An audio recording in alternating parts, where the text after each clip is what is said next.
నమస్తే అందరికీ. ఎట్లున్నారంతా? వామ్ము మంట లేకుండానే కుత కుత ఉడుకుతున్నట్టున్నారు కదా, వంట గ్యాస్ దొరకక. కానీ ఏం చేస్తాం, కావాల్సినంత స్టాక్ ఉంది అనేమో డీలర్లు డిస్ట్రిబ్యూటర్లు చెప్పబట్టే, మళ్ళీ దొరుకుతుందో లేదో అన్న భయంతో అక్కరున్నోళ్ళు లేనోళ్ళంతా అడ్వాన్స్ బుకింగ్లు వేసుకొని లైన్లు కట్టబట్టే. సరే, ఆ ముచ్చట ఇంకింత వివరంగా చెప్పుకుందాం. కానీ మొదలైతే ఇలాంటి స్మార్ట్ వార్తలకు వెళ్ళిపోదాం. ముందుగా హెడ్లైన్స్ చూసేయండి. పాండ్రే,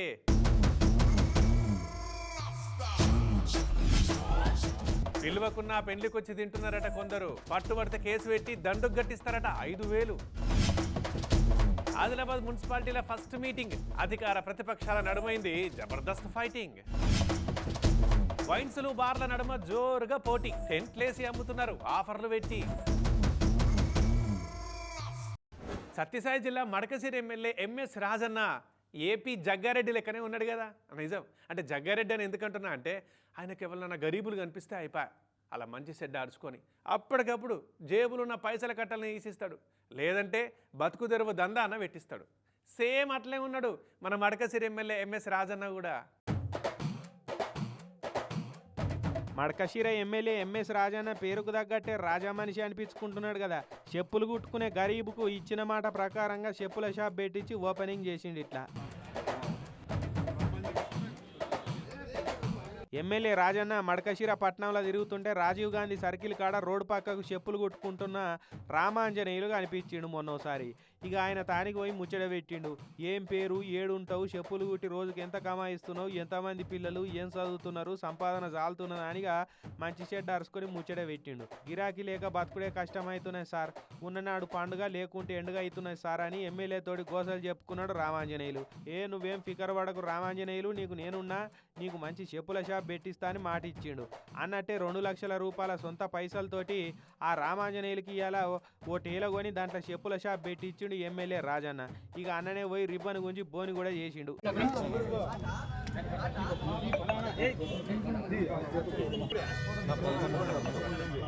ఇక మడకశిరల మొత్తం 8 మంది చెప్పులు కుట్టేటోళ్ళు ఉన్నారట. వాళ్ళందరికీ కూడా ఇదే తీరులో బతుకు తెరువు చూపిస్తామని చెప్తున్నాడు. ఇంత మంచిగా దుకాణం పెట్టించి బతుకు మార్చేతందుకు తొవ్వ చూపిన ఎమ్మెల్యే ఫోటోను దుకాణంలో పెట్టుకొని పూజించుకుంటున్నాడు రామాంజనేయులు.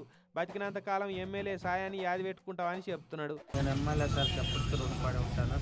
సార్ చేసిన మేలు ఎప్పటికీ నాకు ప్రాణం ఉన్నంత వరకు నేను మర్చిపోను సార్. మరి ఎంఎస్ రాజన్న ఈ సాయమే కాదు, ఇంతకుముందు కూడా చాలా మందికి ఇట్లనే ఆసరైండు. మరి ఇటువంటి సాయాలన్నీ ఓట్లప్పుడు ఎంత ఆసరైతాయో చూడాలి. మొన్న మా దోస్తు గాని పెళ్ళైతే పోయినుంటి. అరే మేము పోయే వరకే ఆ ఫంక్షన్ హాల్ల భోజనాలన్నీ అయిపోయినాయని ఆ ఖాళీ అండాలు చూపించారు మాకు. అగు అదేంద్ర భయ అని అంటే, బయట వాళ్ళు బాగా మంది వచ్చి తినిపోయినరన్న, ఫుడ్ సరిపోలేదు, ఆయన మళ్ళీ బియ్యం ఎసిరేసారు, కొద్దిసేపు ఆగుండ్రి అని చెప్తే సరే ఏం చేస్తామని అట్లే ఆయన. పిలువని పెళ్ళికి పిలువని ఫంక్షన్లకు మామూలు వాళ్ళు ఎవ్వరు బోరు. ఇంకొందరు గరీబీలు బిచ్చగాళ్ళు అయితే గేటు కాడికి పోయి మీ దయా దండమని అడుక్కుంటారు. కానీ ఇలా 3వ బ్యాచ్ కూడా ఉంటుంది. వాళ్ళని ఎవ్వరు ఫంక్షన్లకు విలువరు, కానీ వాళ్ళే బాజాప్తా పోతారు టిప్పు టాప్ డ్రెస్సులు వేసుకొని, ముక్కలన్నీ కక్కదిని బయటకు వస్తారు. ఇంకా ఆలస్యంగా పోయిన సుట్టపొల్లు దోస్తులకు బగారన్నం దొరకకుండా వేస్తారు. గట్ల పిలువని ఫంక్షన్లకు పోతే గనక 3 నెలల జైలు లేపిస్తాం, 5,000 జుర్మానా కట్టించుకుంటామని వార్నింగ్ ఇస్తుండ్రు ఒక ఫంక్షన్ హాలోళ్ళు. పిలువని పేరంటానికి పోతే 3 నెలల జైలు శిక్ష, 5,000 రూపాయల జరిమానా ఇస్తామని మహబూబాద్లో ఉన్న ఏ ఫంక్షన్ హాల్ ముంగట చూసినా ఇప్పుడు ఇవే బోర్డులు దర్శనమిస్తున్నాయి. అయితే ఎవరో ఫోటో కొట్టి బోర్డులను సోషల్ మీడియాలో పెట్టే వరకు దీని మీద నెటిజన్లు 2 రకాలుగా విడిపోయి ఇరాన్ అమెరికా లేక కామెంట్లలో యుద్ధాలే చేసుకుంటున్నారు ఇప్పుడు. అయితే ఫంక్షన్ హాల్ ముంగట గట్లెందుకు బోర్డు పెట్టవలసి వచ్చిందని ఫంక్షన్ హాల్ ఓనర్లను పోయి అడిగితే, ఈ మహబూబాద్లో మొత్తం 10 హాళ్ళు ఉన్నాయి. అయితే మహబూబాద్ చుట్టుముట్టు తండాల నుంచి టౌన్కు వచ్చే కొంతమంది జనాలు ఫంక్షన్ అవుతున్న చూసి చక్కగా వచ్చి తినిపోతున్నారట.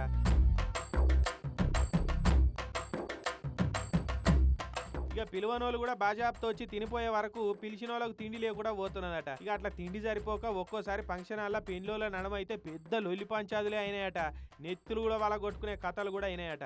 సామాన్యులు ఫంక్షన్ చేసుకోవాలంటే బయట వ్యక్తులు చాలామంది రావటం, ఆ ఫంక్షన్ డిస్టర్బ్ చేయటం, వాళ్ళు భోజనం 100 మంది చేసుకుంటే బయట వ్యక్తులకు 100 మంది రావటం, దానివల్ల చాలా ఇబ్బంది జరగటం వల్ల సెక్షన్ ఏదైతే ఉందో దాన్ని కొంచెం ప్రజలకు ఒక అవగాహన చేయాలని దాని మీదనే పెట్టడం జరిగింది. ఇక ఓ 200 మందిని పిలిచి 250 మందికని వంటలు చేయిస్తే ఇట్లా పిలువనోళ్ళు వచ్చి తినిపోయే వరకు 300-400 మంది అవుతున్నారు. వండిన బువ్వజాలక లొల్లి పంచాదులు అవుతున్నాయి. అదిగాక ఫంక్షన్లు చేసుకునేటోళ్ళకు కూడా అదనంగా భారం అవుతున్నది. వచ్చినోళ్ళు కూడా న్యూసెన్స్ చేస్తున్నారు కొంతమంది. ఇదే సందాన్ని దొంగలు కూడా వస్తున్నారు. అందుకే మహబూబాద్లో ఉన్న ఈ ఫంక్షన్ హాల్ ఓనర్లంతా సంఘం పెట్టుకొని ఈ తీర్ల రూల్ పెట్టుకున్నారట. పెళ్లి ఫంక్షన్లు చేసుకుంటే వాళ్ళు చాలా ఇబ్బంది పడతారు. వాళ్ళ దృష్టిలో పెట్టుకునే ఈ బోర్డు ఏర్పాటు చేయడం జరిగింది. ఎందుకు అవేర్నెస్ కోసం ప్రజలు కూడా రాకుండా ఉంటారని చెప్పి ఇతనే ఉంది బోర్డు పెట్టడం. అయితే ఈ ఫంక్షన్ హాల్ వాళ్ళు చేసింది 100% కరెక్టే. చాలా మంది మధ్యతరగతి వాళ్ళు పిలిచిన మందమే వంటలు చేయిస్తారు. ఇట్లా పిలువనోళ్ళు పోయి ముందే కుండలు ఖాళీ చేస్తే వచ్చినోళ్ళు ఎండిపోవాలని అని సోషల్ మీడియాలో కొంతమంది అంటుంటే, ఇంకొందరేమో అగో గంతగానం ఖర్చు పెట్టి ఫంక్షన్ చేస్తున్నారు, బయట వాళ్ళు తినిపోతే ఏమవుతుందట, అన్నదానం చేసినట్టే అవుతుందా, వాళ్ళు కూడా దీవనార్థి పెట్టిపోతారు కదా అని చెప్పి ముక్కిరుస్తున్నారు. అయితే లొల్లి పంచాదులు ఎట్లున్నా ఈ 441 సెక్షన్ ఏంది, ఫంక్షన్ హాల్లకు రావద్దనే సెక్షన్ కూడా ఉంటుందా అని కొందరికి పెద్ద డౌట్ పట్టుకున్నది. అయితే ఈ 441 సెక్షన్ ఏంటంటే వేరేటోళ్ళ జాగాలకు పర్మిషన్ లేకుండా పోడు, వాళ్ళ జాగాలకు పోయి ఆయనకు నష్టం చేసుడు, బెదిరించుడు, అవమానించుడు అటువంటి నేరాలు చేసినప్పుడు ఈ సెక్షన్ కింద కేసు పెడతారు అన్నట్టు. ఈ కేసులో అరెస్ట్ అయితే వాళ్ళకు 5,000 జుర్మానా, 3 నెలల జైలు శిక్ష కూడా పడుతుంది అన్నట్టు. అందుకే బయట వాళ్ళని కంట్రోల్ చేసేందుకు ఇట్లా బోర్డు పెడితే భయపడి పిలువనోళ్ళు ఫంక్షన్ హాల్లో అడుగు పెట్టారని ఈ బోర్డులు పెట్టిరట.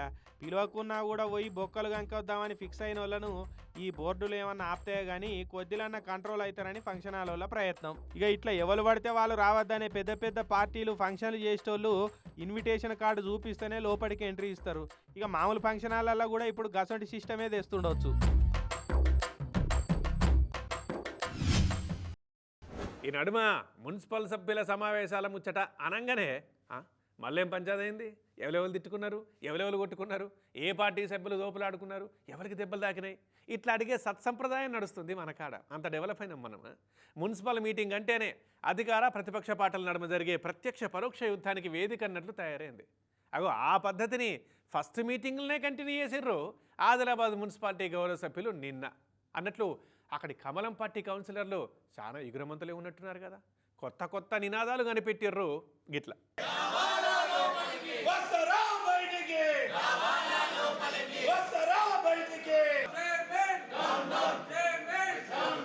ఇన్నరా కొత్త రకం స్లోగన్లు ఎట్లున్నాయో కమలం పార్టీ కౌన్సిలర్లయి.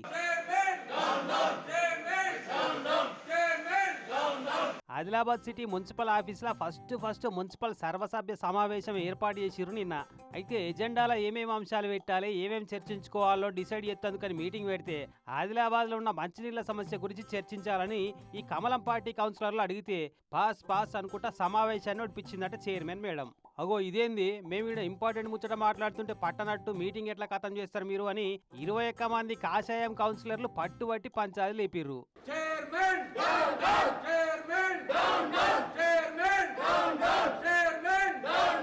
చైర్మన్ డౌన్ డౌన్ అని వీళ్ళంటే అధికార హస్తం పార్టీ వాళ్ళు ఏమన్నా తక్కువనా, వాళ్ళేమో చైర్మన్ జిందాబాద్ అని గిట్లా అందుకున్నారు.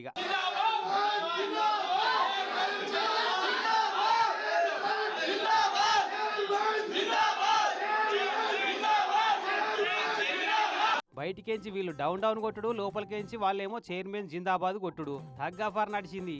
ఆఖరికి మాట విరిగి గల్లలు పట్టుకొని గుంజులాడుకునేదాకా పోయింది ఇట్లా.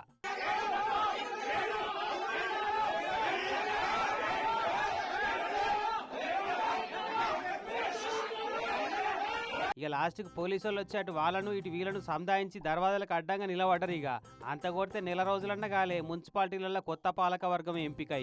అయితే ఏంది, మున్సిపల్ మీటింగ్లు అంటే తిట్లు, ఫైట్లు, శిఖపాట్లు అన్నట్టు నడుస్తున్న సాంప్రదాయాన్ని ఫస్ట్ మీటింగ్స్ అందే నిలబెట్టుట్లా ఫుల్ సక్సెస్ అయ్యారు సభ్యులంతా.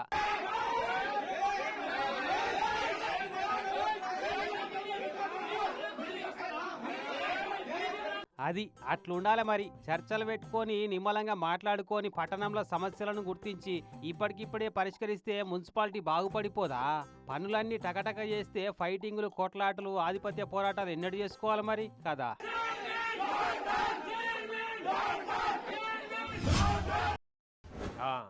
వెనకటోళ్ళు 100-110 ఏళ్ళు బతికిర్రంటే దానికి కారణం ఏందనుకుంటారు? నికార్సైన సారా దాగి నిండు ఆయుష్ తోటి ఉన్నారు. అందుకే మీరు కూడా ఇప్పటి నుంచి పొద్దున్న లేవ్వంగానే 2 గ్లాసుల సారా, మళ్ళీ వండుకునేటప్పుడు సేరు సారా తాగి పండుకోవాలి. మధ్య మధ్యలో మళ్ళీ ఏమన్నా కుసకుస అనిపించింది అనుకో, అప్పుడు కూడా మళ్ళీ ఒక సేరు సారా తాగాలి. అప్పుడే మన కడుపుల జీర్ణక్రియ బాగా జరిగి గుండె మంచిగా కొట్టుకొని ఆయుష్ డబుల్ చేస్తుంది. ఏంతమ్మీ ఏం సంగతి, పొద్దుగానే సారా తాగొచ్చినవా అయింది?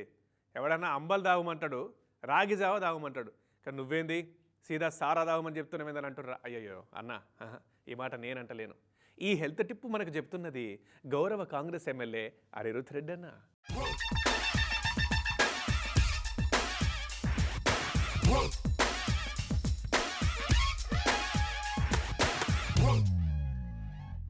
వెనకటి మనుషులు చక్కటి సారా తాగి 100-115 ఏళ్ళు బతికిరు. ఇప్పటోళ్ళు షీపు లిక్కర్లు బీరు బ్రాండీలు తాగి నిండుగా 70-80 ఏళ్ళన్న నిండగా ముందే పుట్టుక్కు అంటున్నారు. అందుకే ఆ కాలం నాటి సారా దుకాన్లు మళ్ళా తెరవాలి. అసలు అవి ఎందుకు పనిచేసిరో అర్థమైపోవడైతే లేదు. అసెంబ్లీ మీటింగులలో సారా దుకాన్లు మళ్ళా తెరవాలని పోరాటం చేసి తాగుబోతుల ఆయుష్ పెంచుడే లక్ష్యంగా పనిచేస్తానంటున్నాడు జడ్చర్ల కాంగ్రెస్ ఎమ్మెల్యే అనిరుద్ రెడ్డి అన్న. వెనకటికి ఇప్ప పూతోని తయారు చేసిన సారా తాగితే 110 సంవత్సరాలు బ్రతికినారు. ఇప్పుడు వచ్చే కల్తీ చీపు లిక్కర్ ఏదైతే వస్తుందో దాన్ని తాగితే 60 ఏళ్ళకే చనిపోతున్నారు. దాని గురించి బాగా రీసెర్చ్ చేస్తాను, అసెంబ్లీలో ఖచ్చితంగా మాట్లాడతానని చెప్పి మేము తెలియజేస్తాం. అగో అన్న గ్లామర్ రహస్యం కూడా సారా కుటుంబనే కావచ్చు. అందుకే ఇంత గ్లామర్ మెయింటైన్ చేస్తున్నాడా ఏందని అనిరుద్ అన్న మాటలిన చాలా మంది అభిమానులు అన్న ఆరోగ్యం సీక్రెట్ను తెలుసుకునేందుకు మస్తు ట్రై చేస్తున్నారట. 5000 సంవత్సరాల దానికి హిస్టరీ ఉన్న ఇప్పపు సారా ఇది. 5000 ఇయర్స్కి దీనికి చరిత్ర ఉన్నది. గ్రంథాలలో కూడా దీని గురించి రాసినారు, దీని సబ్జెక్ట్ గురించి. వెనకటోళ్ళు మంచిగా గడక తిని అంబలి తాగి కల్తీ లేని చక్కటి తిండి తిని గానుగ నూనెలు వాడి ఎక్కువ రోజులు బతికిరని మంది అందరు మాట్లాడుకుంటారు కదా. కానీ for the first time in history సారా గుడుంబ తాగి 100-115 ఏళ్ళు బతికిరన్న రహస్యాన్ని ఛేదించింది మాత్రం ఎమ్మెల్యే అనిరుదాన్ని. నువ్వు కెమికల్స్ వేసి తయారు చేసిన దాంట్లోనేమో నీకు హెల్త్ ప్రాబ్లమ్స్ ఉంటాయి. ఇది ఆర్గానిక్. ఇప్పపు సారా అనేది ఆర్గానిక్ డ్రింకు. నేను స్టడీ చేసిన దాంట్లో ఇది ఒక్కటి 200 పేజీలు రాసిన దీని గురించి. ఈ ఆరోగ్య రహస్యం తెలియకనే కావచ్చు తెలంగాణ రాగానే కేసీఆర్ సారు సారా గుడుంబ బట్టీలు బంద్ చేయించిండు. స్పిరిట్ కలిపిన గుడుంబ దాగి కార్జాలు ఖరాబ్ చేసుకుంటున్నారని అగ్వకే షీప్ లిక్కర్ తెచ్చిరు. ఇక 100 రూపాయల కోటర్ దాగి నువ్వొద్దిగానే చాలా మంది లివర్లు డ్యామేజీలు చేసుకుంటున్నారు. అదే సారా గుడుంబ అయితే 10 రూపాయలకే ప్యాకెట్ వస్తుండే, వాటర్ ప్యాకెట్లు అమ్మినట్టు అమ్ముతుండే. అందుకే ఇప్పటి సంది సలివేంద్రాలు తెరిచినట్టు రోడ్డు పక్కకు తేనె అమ్మినట్టు సారా అమ్మాలన్న. కాంగ్రెస్ సర్కారు అధికారం నుండి ఏం చేసింది అన్నదానికి సారా కొట్టులనే సజీవ సాక్ష్యాలుగా నిలపాలన్నా. వీలైతే సారాకు మంచిగా బ్రాండింగ్ చేసి హెల్త్ డ్రింక్గా ప్రమోట్ కూడా చేయాలి. మన దగ్గర మన అడవుల్లో దొరికే ఆర్గానిక్ డ్రింక్ ఏమో ఇది తప్పని చెప్పి తయారు చేయనిస్తలేరు. దీన్ని లీగల్గా ఎట్లా చేయాలి, దాంతోని మనం కూడా తెలంగాణలో 1,00,000 కోట్లు మనం ఎట్లా రెవెన్యూ తీసుకోపోవచ్చు నెక్స్ట్ ఫర్దర్ ఇయర్స్లలో. అనిరుద్ అన్న అసలు ఐడియా ఇప్పుడు ఇస్తున్నావు కానీ అప్పట్లయినా మిస్ వరల్డ్ పోటీల నీళ్ళకు బదులు హెల్త్ డ్రింక్ అయినా సారా వస్తే ఇంటర్నేషనల్ గుర్తింపు కూడా వస్తుండే. అసలు ఇప్పటికైనా మించిపోయింది ఏం లేదు. సర్కారు సారా దుకాన్లు మళ్ళా తెరిపించడే కాదు, వెనకటోళ్ళు ఎవరింట్లో వాళ్ళే ఇప్పపు సారా తయారు చేసుకొని తాగుతుండే. ఇప్పుడు కూడా ఎవరింట్లో వాళ్ళే సారా గుడుంబ తయారు చేసుకొని తాగేటట్టు పర్మిషన్ ఇప్పించే బాధ్యత కూడా నువ్వే భుజాల మీద వేసుకోవాలన్నా. బార్లల్లో మైక్రో బ్రూవరీలకు పర్మిషన్ ఇచ్చినట్టే అది కూడా చేపియాలన్నట్టు. టీవీలలో బాలకృష్ణ మూవీలలో అరే మామ పెగ్గులా అంటేనేమో డ్యాన్సులు వేస్తారు. నేనేమో మా ఎస్టీ సోదరుల గురించి వాళ్ళు కోటీశ్వరులు కావాలి, ఇది ఒక రెవెన్యూ మోడల్ అని చెప్పి నేను మాట్లాడితే ఎవరెవరో బీఆర్ఎస్ నాయకులు నిద్ర పట్టక ఏం సారా దాపుతాడా అని మాట్లాడుతున్నాడు. ఈ సారా గుడుంబ దాగి తెలంగాణ ప్రజల ఆవుసు వెరుగుడు చూసి అధ్యయనాలు చేసేందుకు బయటి దేశాల వాళ్ళు విమానాలు ఎక్కి అచ్చతట్టు చేయాలని ఆల్ ఇండియా అనిరుద్ అన్న సారా డ్రింకర్స్ ఫ్యాన్స్ అసోసియేషన్ వాళ్ళు మస్తుగా డిమాండ్ చేస్తున్నారట ఇప్పుడు.